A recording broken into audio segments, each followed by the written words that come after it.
All right, here we've got a 6-row 30-inch planter. It's finger pickup. It's a 7200. It's got single disc fertilize. It's got no-tills.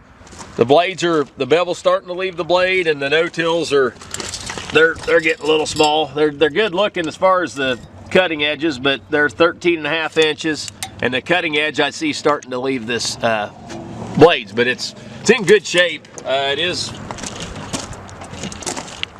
is finger. It's got finger pickup, corn meters in it. Looks like it's got a squeeze pump for the fertilize. The tanks look good. It's got rubber closing wheels. It's got the good T-adjust on. Looks like somebody's done some replacement on these too. It's got the tightener kits on the gauge wheels.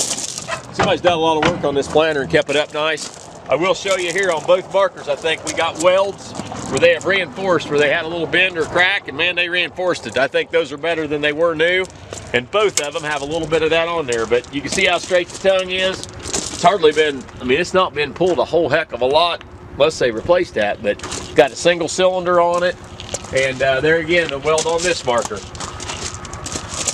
But 7200 John Deere, hard to find in a finger pickup. The only thing I'd tell you, probably put some metal on it, and the Yetter blades are a little short on the Yetter single disc fertilizer. But that's the way she's going to be sold.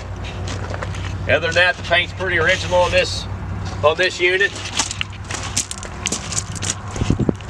But there's a lot of new parts on this. They just never got that front metal. But that'd be a fantastic planter if that was all done.